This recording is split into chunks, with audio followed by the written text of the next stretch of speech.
السلام علیکم ناظرین، اس ایپیسوڈ کے شروعات میں ہم دیکھتے ہیں شفا خانے میں الجن کو ہوش آ جاتا ہے اور وہ اپنے پاس لیٹے ہوئے غازی سے پیار کرتی ہے۔ الجن کی حالت دیکھتے ہوئے جیر کتے رو رہا ہوتا ہے اور الجن اسے پکارتی ہے تو جیر کتے ایک دم سے اس کے پاس آ کر بیٹھ جاتا ہے۔ غازی کی بھی آنکھ کھل جاتی ہے۔ الجن جیر کتے سے کہتی ہے میرا بیٹا تمہارے پاس امانت ہے، تو جیر کتے کہتا ہے ایسے نہ کہو الجن۔ غازی بھی کہتا ہے ماں ایسی باتیں نہ کریں، آپ کو کچھ نہیں ہوگا، میں اکیلا نہیں رہوں گا۔ الجن کہتی ہے غم نہ کرو میرے پیارے۔ علاؤالدین اسے دیکھتے ہوئے کہتا ہے الجن خاتون آپ ثابت قدم رہیں گی۔ اس لیے میں گونچا بھاگتی بھاگتی وہاں پہ آتی ہے اور کہتی ہے علاؤالدین بابا کی حالت خراب ہو گئی ہے۔ یہ سنتے ساتھ ہی علاؤالدین اور بران حضور حضور کہتے ہوئے بھاگ پڑتے ہیں۔ جیر کتے روتے ہوئے الجن سے کہتا ہے تم ٹھیک ہو جاؤ گی، تم ٹھیک ہو جاؤ گی۔ اس لیے میں بالا خاتون بھی وہاں پہ آ جاتی ہیں۔ جیر کتے بہت زیادہ رو رہا ہوتا ہے اور الجن کہتی ہے میری بالا، میری بہن، اپنا حق معاف کرنا، میری طرف سے سب کچھ معاف ہے۔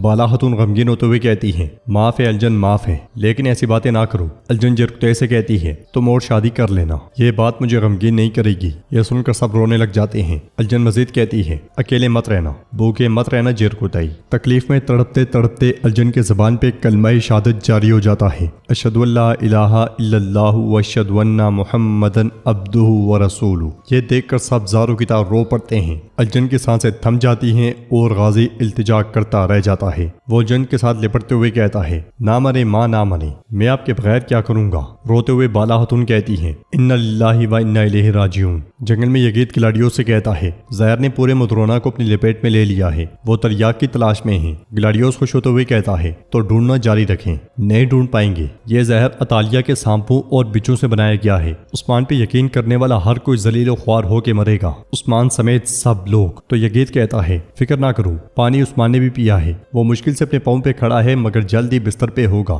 گلاڑیوس کہتا ہے خوب، میں روم کے محافظوں کو دیکھنے سے پہلے اس کی موت پہ آنسو بہاؤں گا، یعنی میں اس پہ اداس ہو جاؤں گا۔ یگید پوچھتا ہے روم کے محافظ؟ تو گلاڑیوس کہتا ہے شہنشاہ کی سب سے طاقتور اور ناقابل تسخیر فوج آ رہی ہے، وہ یہاں پہنچتے ساتھ ہی عثمان سے منسوب ہر ایک چیز کو جلا کر راکھ کر دیں گے۔ کائیوں کا انجام آ گیا ہے، تم میری طرف سے خبر کا انتظار کرو۔ جب میں مدرونا اور گیونک میں بسیرا کروں گا تو مجھے تمہاری ضرورت ہوگی۔ یہ کہتے ساتھ ہی گلاڑیوس پلٹ جاتا ہے۔ مدرونا میں سردار حسن غمگین ہوتے ہوئے کہتا ہے سب میری وجہ سے ہوا ہے، میں نے جلدی کی، میں نے لاپرواہی سے کام کیا۔ شاملوں سے حوصلہ دیتے ہوئے کہتا ہے جو ہو گیا اسے کوئی حل نہیں کر سکتا، میں جو آگے آنے والا ہے اس سے ڈر رہا ہوں۔ کوجبے کہتے ہیں حسن آپ کیسے جان سکتے تھے کہ زہر بعد میں اثر کرے گا؟ چلو اب اٹھو آ جاؤ۔ حسن اٹھتے ہوئے کہتا ہے کوجا صاحب اگر علاؤالدین صاحب کو تریاق نہ ملا تو کیا ہوگا؟ عثمان صاحب بھی زہر کھا چکے ہیں، اگر میری لاپرواہی کی وجہ سے عثمان صاحب کو کچھ ہو گیا تو کیا ہوگا؟ اگلے لمحے جیر کتے وہاں پہنچتا ہے اور سردار حسن پہ ٹوٹ پڑتا ہے، تھپڑ مکے مارتا ہی چلا جاتا ہے اور کہتا ہے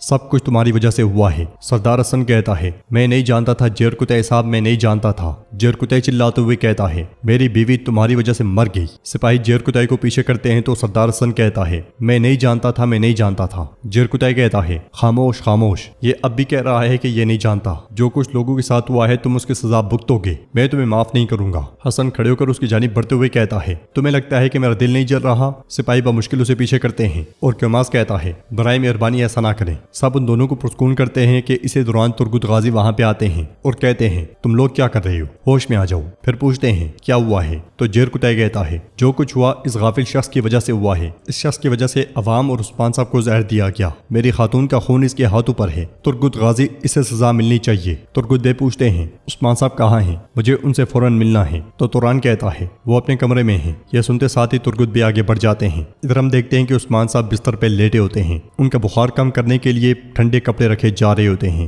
بالا خاتون علاؤالدین سے کہتی ہیں علاؤالدین کچھ تو بولو۔ فاطمہ علاؤالدین سے پوچھتی ہے بھائی بابا ٹھیک ہو جائیں گے نا؟ علاؤالدین کہتا ہے زہر پھیل رہا ہے، ہمیں جب تک تریاق نہیں مل جاتا ہم اس عذاب سے بچ نہیں پائیں گے۔ دروازے پر سے لینیا چھپ کر یہ سارا منظر دیکھ رہی ہوتی ہے اور خود سے کہتی ہے تم سب ایک ایک کر کے مر جاؤ گے۔ یہ کہتے ساتھ ہی ایلینیا آگے بڑھ جاتی ہے۔ ادھر ہم دیکھتے ہیں کہ سمندر کے کنارے شہنشاہ کی فوج پہنچ چکی ہوتی ہے، جسے دیکھ کر صوفیہ اور گلاڑیوس بہت خوش ہوتے ہیں۔ گلاڑیوس صوفیہ سے کہتا ہے یہ خوبصورتی تو دیکھو صوفیہ، یہ رومی سلطنت کی سب سے بڑی اور طاقتور فوج ہے اور یہ کبھی شکست نہیں کھائے گی۔ صوفیہ کہتی ہے وہ اس صفاق فوج کی تلواروں سے فنا ہو جائیں گے۔ گلاڑیوس کہتا ہے عثمان زہر کھا چکا ہے، وہ اب اپنے پیروں پر بھی کھڑا نہیں ہو سکتا۔ قلعوں کے دروازے کھلے ہیں، اندر سے کوئی حفاظت کرنے والا نہیں ہے۔ دیکھو ہم دونوں کی قسمت میں ایک ساتھ عثمان کو تباہ کرنا لکھا تھا، صوفیہ کہتی ہے۔ بازنطینی سورج اپنی تپش سے ترکوں کے افق کو جلا دے گا، گلاڈیوس کہتا ہے۔ شاید وہ افق تمہارے دل کو تھوڑا گرم کر دے، صوفیہ کہتی ہے۔ تم نے میرے ساتھ غداری کی، جہنم کی آگ بھی میرے دل کو گرم نہیں کر سکتی، تو گلاڈیوس کہتا ہے۔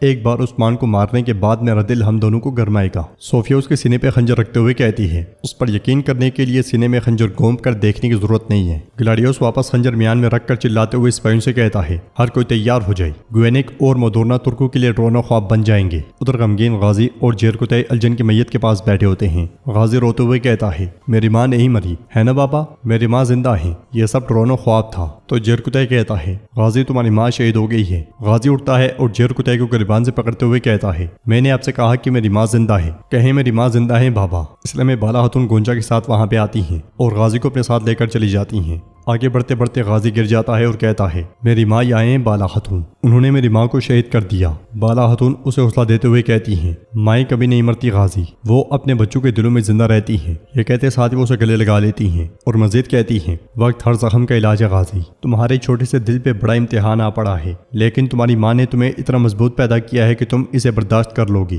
وقت گزر جائے گا اور تم بڑے ہو جاؤ گے، تم بہادروں میں سے بہادر ترین سپاہی بنو گے، بہت سی فتوحات حاصل کرو گے، تمہاری ماں بھی تمہاری خوشی میں خوش ہو کر جنت میں تمہارا انتظار کرے گی میرے پیارے۔ جیرکوتے بھی میت پہ سر رکھ کے بہت غمگین ہوتا ہے۔ دوسری طرف گلاڈیوس اور صوفیہ فوج کو لے کر جنگل سے روانہ ہو جاتے ہیں۔ مدرونا میں آگے بڑھتے ہوئے یگید سعید سے کہتا ہے، اب میری بات غور سے سنو سعید، تم حسن صاحب کے سپاہیوں سے کمان لو گے، مدرونا کی فصیلوں پر صرف ہمارے سپاہی ہوں گے۔ سعید چلا جاتا ہے اور یگید کہتا ہے، میں نے اپنا کام کر دیا ہے گلاڈیوس، اب تمہاری باری ہے۔ جنگل سے گلاڈیوس فوج کے ساتھ آگے بڑھ رہا ہوتا ہے اور ایک مقام پہ رکتے ہوئے کہتا ہے، ہم جنگل کے مغربی راستے سے نکل کر مدرونا میں داخل ہوں گے، ہمارے آنے کے متعلق عثمان بالکل نہیں جان پائے گا۔ پھر سپاہیوں کے بیچوں بیچ جا کر کہتا ہے، عظیم روم کے ناقابل تسخیر فوجیوں، جیسے جیسے ہم مدورنا کے قریب پہنچ رہے ہیں، ناک میں پڑنے والی اس بو کو سونگ سکتے ہو نا؟ یہ ترک لاشوں اور بکریوں کی گندی بو ہے، جبکہ عثمان اپنے بستر پہ موت سے نبردآزماں ہے۔ ہم انہیں جس جگہ کے وہ حقدار ہیں یہاں دفن کریں گے، زیر زمین اندھیرے کی 7ویں تہہ میں، ہمارے سامنے کوئی حائل نہیں ہو سکے گا۔ تو ایک طرف سے ترگت بے اور سپاہیوں کے ساتھ سامنے آنے والے عثمان صاحب کہتے ہیں، کوئی بھی رکاوٹ نہیں بن سکے گا، ہاں گلاڈیوس؟ عثمان سردار کو دیکھتے ساتھ ہی گلاڈیوس کے چہرے کا رنگ اڑ جاتا ہے، وہ ہکا بکا ہوتا ہے کہ عثمان سردار آئے تو آئے کہاں سے؟